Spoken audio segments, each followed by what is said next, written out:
Io ritengo che si sia insistito in questi ultimi mesi su questo concetto di autonomia differenziata che in qualche modo suona un po' stonata rispetto a quello che invece è emerso stamani. Stamani è emerso un concetto ben più alto che è quello dell'autonomia, non differenziata, ma invece equa e solidale.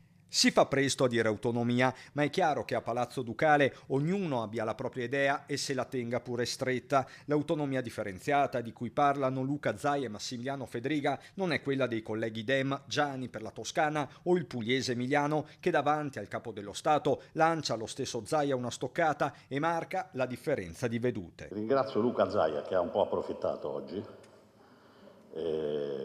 ma io non gli posso in sua presenza opporre nulla, lo farò poi separatamente in privato. Emiliano, che poco prima di entrare nella sala dello scrutinio era ritornato con i giornalisti sulla pronuncia della Corte Costituzionale dell'autunno scorso, definendo addirittura chiusa la partita sull'autonomia differenziata, tant'è, a Roma si va avanti, o così sembra, dal Consiglio dei Ministri, convocato praticamente in contemporanea, arriva l'ok al disegno di legge sui LEP, i livelli essenziali delle prestazioni, norme indispensabili per attuare la riforma per le materie più delicate. Intanto, tra i governatori di centrosinistra si guarda anche alla partita veneta del post Zaia, la presidente sarda Alessandra Todde dà alcuni consigli spassionati. Il centro-sinistra deve trovare valori e soprattutto concretezza.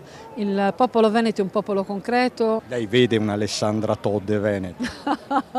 Non lo so, io spero in un governatore che possa essere rispondente a quello che i veneti vogliono.